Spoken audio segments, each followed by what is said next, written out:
welcome back to the mental health quarters. I have here with me Hi, I'm Adoley Buckman, and she's visiting us again at the quarters.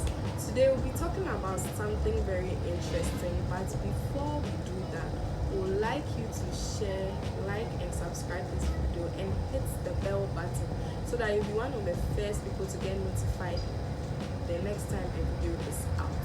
So let's get started. So Adoley, how are you doing?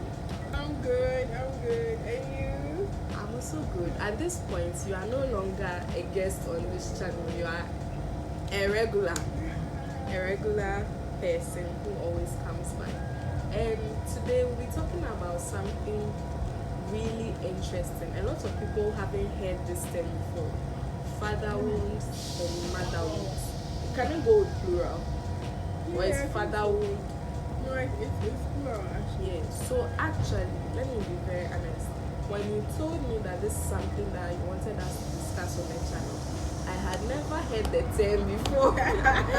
So I just acted like I had heard the term. But after that, I started finding on social media that it's a term. So when you told me, I didn't know it was like an actual term that was there. So since you are the person who is more experienced in the field, you are gonna be doing more of the talking. So what is fatherhood and motherhood? Okay. So it's basically you. There are two words: father and wound, mother and wound. So a wound is something that, if you get hurt, you'll be wounded. So it's like a hurt of a father, a hurt of a mother. Something that you are bitter about, or it's a resentment towards your mom or your dad. It's basically a father hurt or mother hurt. Okay, so because your mother hates you, you are experiencing motherhood. Because your father hates you, you are experiencing fatherhood. Okay. So, me, I think I have a lot of mother wounds, father wounds. I have also hurt my parents too, so I have given them daughter wound. I have also hurt my parents many times. I think maybe I have hurt my parents more times. But I'm serious. Yes. I think I've hurt my parents more times than they have hurt me. It's a very complicated issue. Yes, and I'm not going to pretend like I'm a saint or I'm a good, perfect daughter, because I also have my issues I'm dealing with daily. So, have you experienced like fatherhood in your life? So yes, I have. I have much of an experience with the fatherhood more than the motherhood. And this usually stems from maybe miscommunication and misinterpretation between the father and the daughter. And it's usually common a lot of times. Even though those are very close to each other, are usually their daughters and their fathers. Yes. But you would be surprised to also know that those that don't go too well with each other is also the same daughter and father. So it goes both ways. It's either on the positive side or the negative side. So yes, I have a personal experience with that. But as Christians, you have to always look at it from a different angle. Yeah. So in as much as I do have a personal experience with fatherhood, I also sort of look at it always from another perspective. So it goes both ways. Yeah, and sometimes they tell us that the reason why our parents do certain things to us, sometimes it's conscious or unconscious, is because of the fact that they were raised in a certain kind of way and style, and that's all they've ever known, and that is all they will ever do to me. Like, what I know is what I'm teaching. I can't give you what I don't have. You get it? So sometimes that's what when you go for therapy, they will try to explain it to you that your parents can be the way you want them to be because they were raised in a certain kind of way. They've grown up seeing something done in a certain kind of way, and they are not privileged like us to have certain resources. Like if I want how to be a good parent, I can just Google it. I'll have examples. I have all that. But back then there was no Google and all those things. There were books, but they were not viral like the way. So they grew up with limited knowledge and information. So sometimes when they are doing certain things, but I'm not saying that it's not an excuse for why sometimes certain behaviors are, should I say, are done to us. I'm really against like abuse. Like you are an abusing parent and you say the reason why I'm abusing is because this is all I've ever done and this is all I've ever known. No, that one it's not an excuse. You can do something about that. So do you want to share your personal experience or it's private? Well, I can paraphrase it. I can also share it metaphorically. Which one? But it usually comes from, especially with fatherhood, it comes from where, let's say, some responsibilities are not being taken care of. And also, a lot of children feel entitled.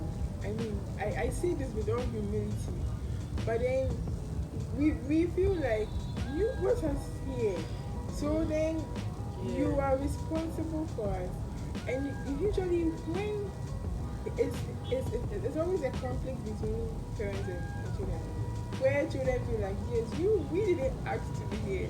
You brought us here, so take care of your responsibility. And yes, this is where I have a personal experience with. And when it happens like that and you don't communicate it properly, it develops into another whole conflict, like an internal conflict within yourself and with the relationship between you and your father.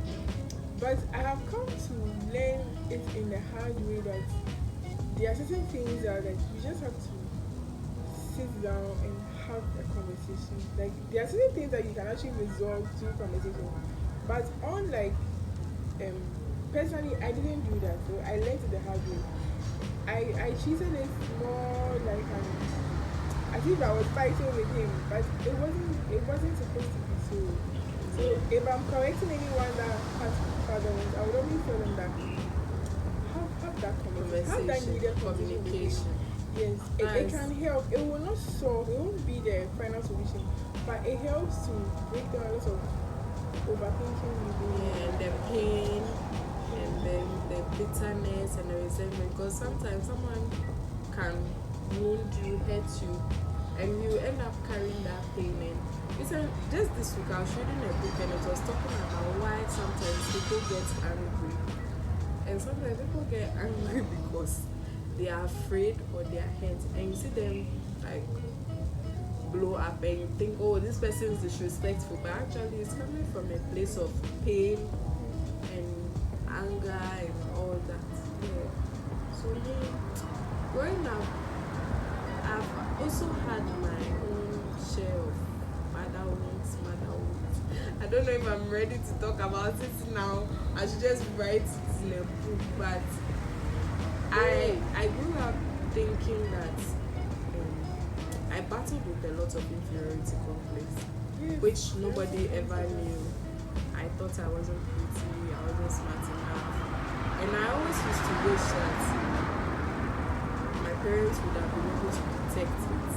I don't know how they didn't protect, but I always wanted that. So it got to a point in my life where I dealt with the inferiority complex to a level. I got better. I started validating myself, affirming myself. Now I was hurt.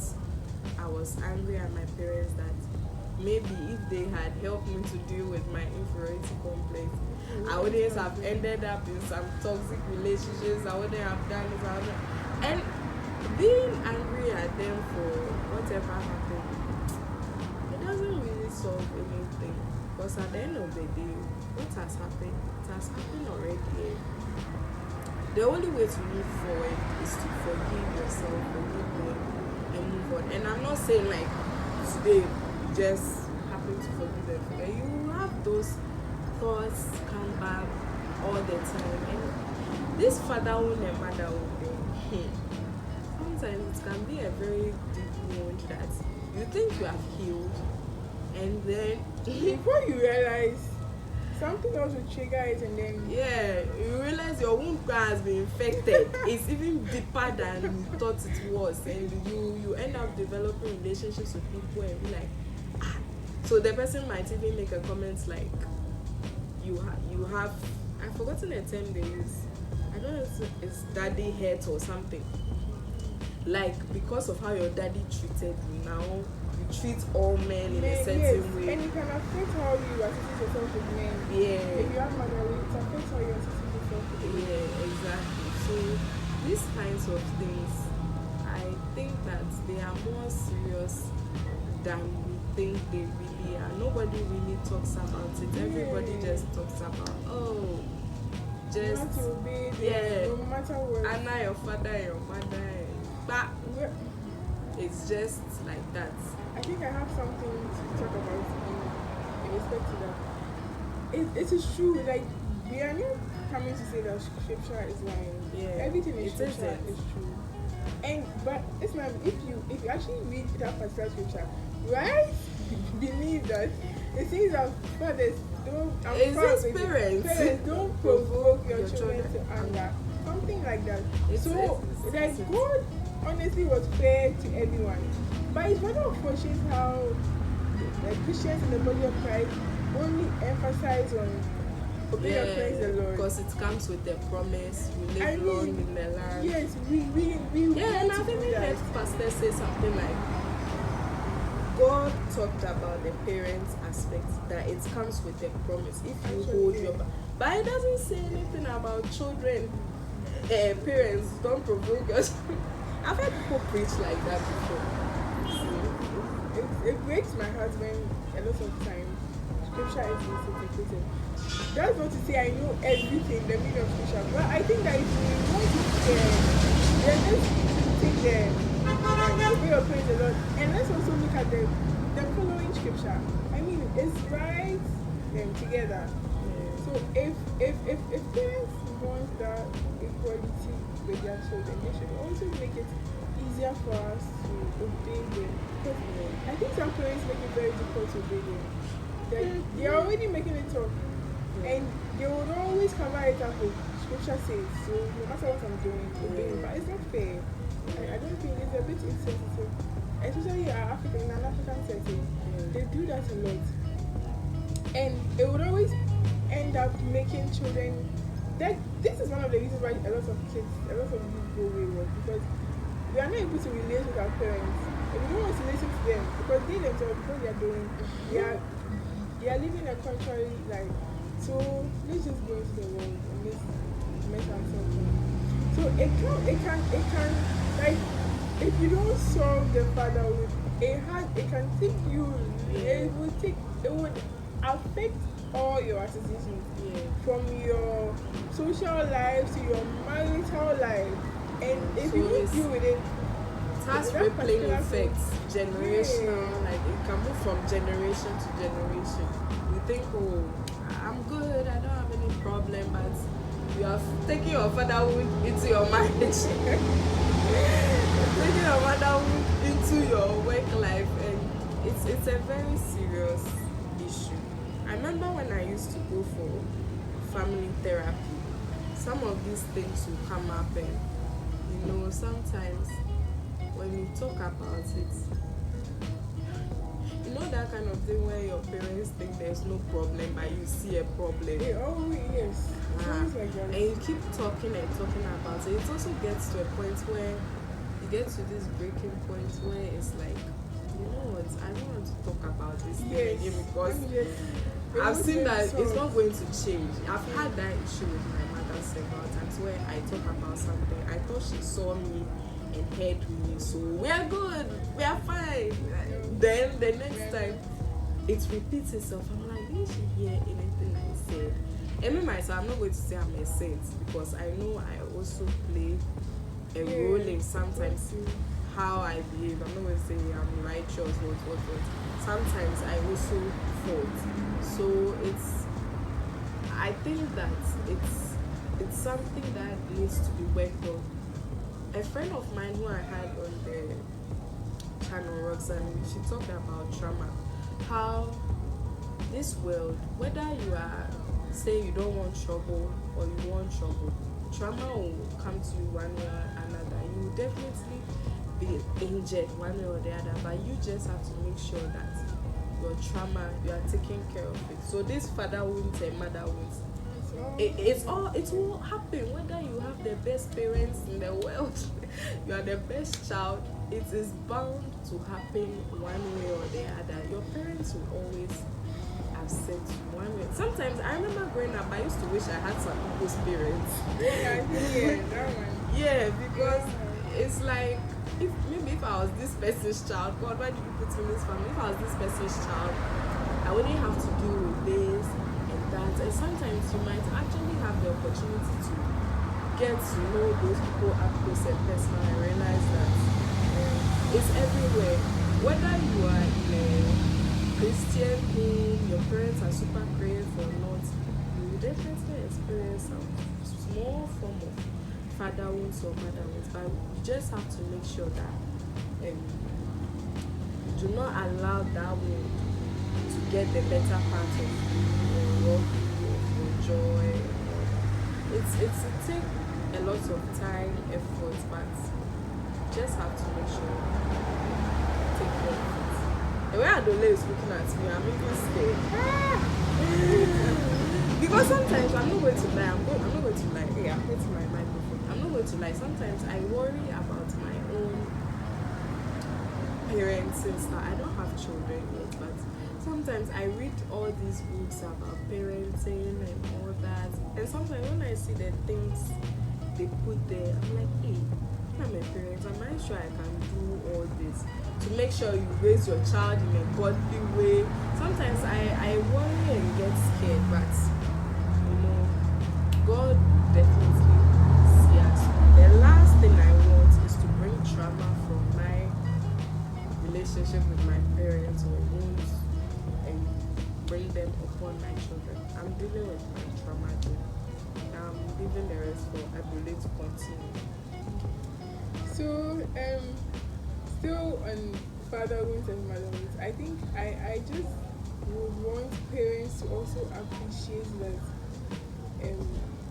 you may not, like, they may not see that there's nothing, like, they won't see anything going on, or they won't see anything wrong, but I think it would be very fair enough if they try to find out from their children that is everything alright, is everything okay, is there something that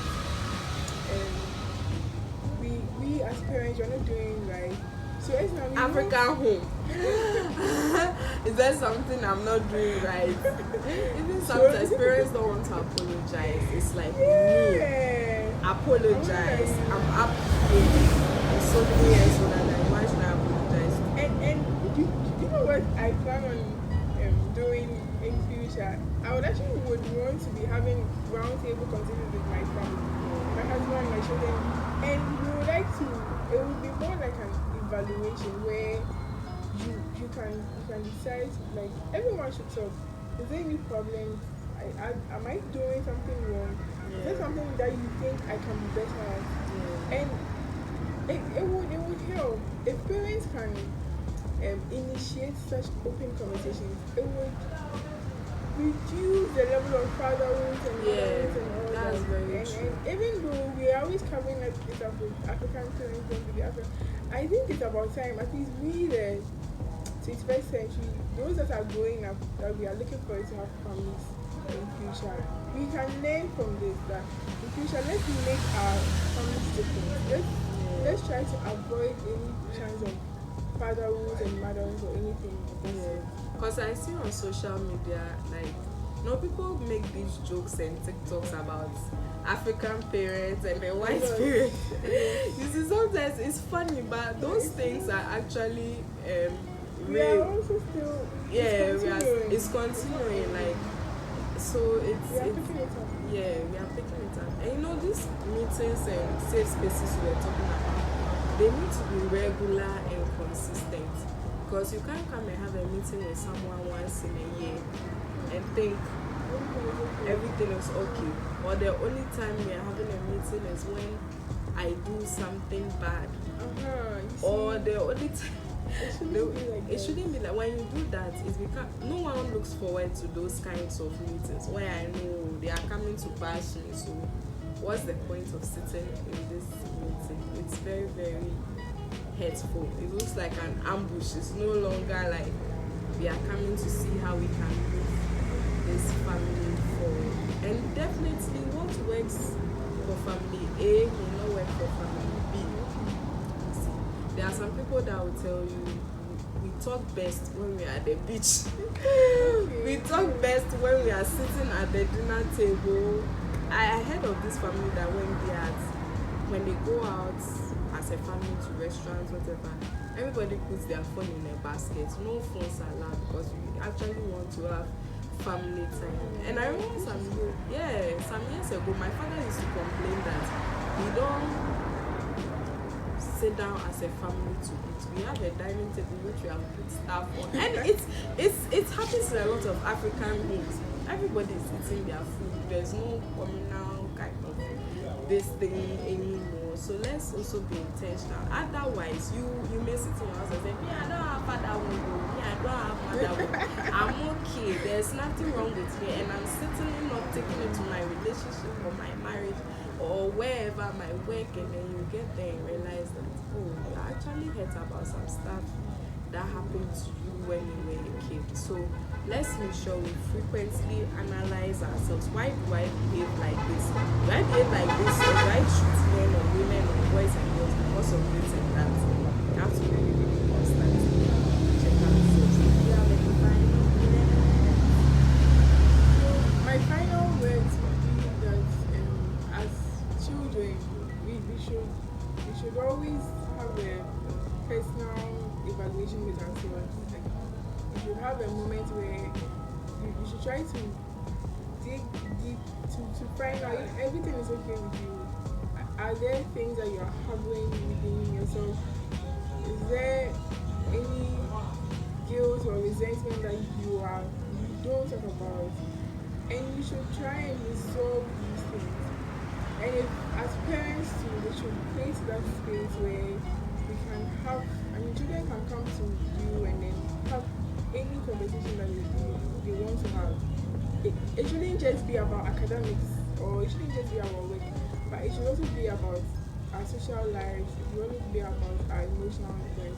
And these things can help to prevent or reduce the level of fatherhood. And if there is a need to go for therapy, there's a need to go for counseling, please, let's not hesitate. That one is very important. Some families, they don't think they need counseling because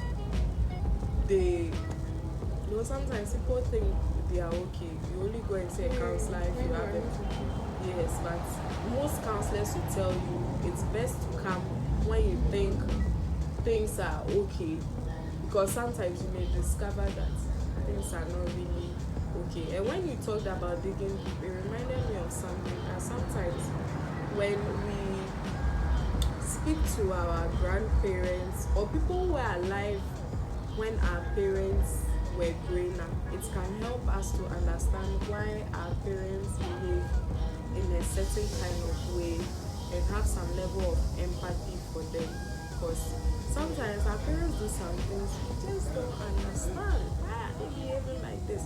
But when you hear, oh, this is how they grew up and everything, it helps you to understand, have some level of empathy for them. Thank you so much for watching and joining us. We'll definitely be back again in another video. Or come back to the podcast. I will. I'm here to stay. Yes, you are regular. So it's goodbye from